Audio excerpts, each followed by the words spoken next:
Ready start. महोदय, यह भी विचार किया गया है कि जो व्यक्ति समाज में काम करता है, चाहे आविष्कार का काम करे, चाहे दूसरा कोई काम करे, उसको उस काम में तब तक सफलता नहीं मिल सकती है जब तक कि समाज का सहयोग या समाज ने जो परिश्रम किया है या कुछ आविष्कार किया है, उसका उपयोग उसको प्राप्त न हो, उसका उपयोग वह ना कर सके। इसलिए जब भी कोई व्यक्ति किसी वस्तु का आविष्कार करता है, तो आविष्कार करने में न केवल उसका अपना परिश्रम रहता है, लेकिन साथ ही साथ समाज ने जो काम किया होता है, चाहे विज्ञान के क्षेत्र में या प्रौद्योगिकी के क्षेत्र में या किसी अन्य क्षेत्र में, उस सब से भी वह लाभान्वित होता है।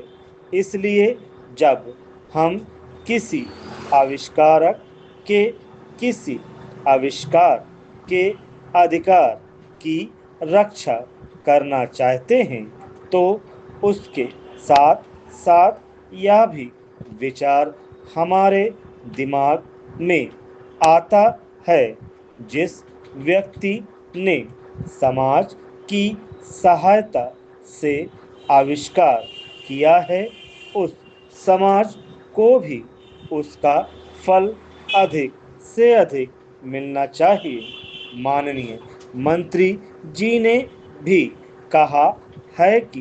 पेटेंट लॉ इस सिद्धांत पर आधारित होना चाहिए। Paragraph change. मैं समझता हूँ कि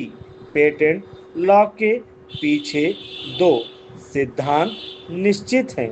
पहला सिद्धांत तो यह है कि जो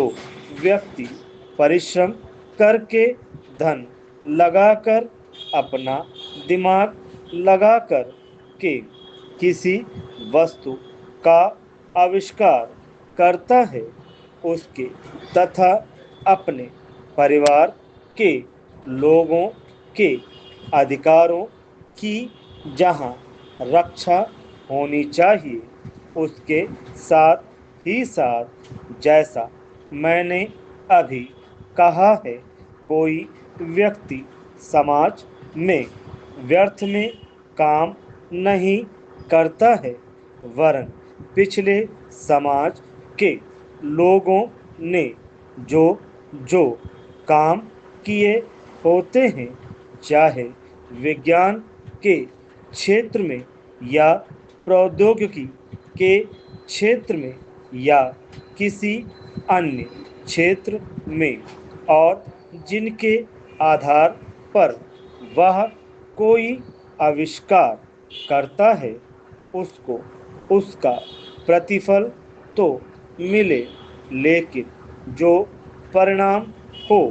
उसका प्रतिफल समाज को भी मिलना चाहिए। मंत्री महोदय ने कहा है कि जो यह सिद्धांत है, वह भी इस विधेयक के पीछे स्थापित किया गया है, और इस बात का ध्यान रखा गया है कि जहां हम किसी व्यक्ति के आविष्कार के जो अधिकार हैं, चाहे धन के उपार्जन का अधिकार हो या प्रतिष्ठा प्राप्त करने का अधिकार हो, उसे प्रतिष्ठा का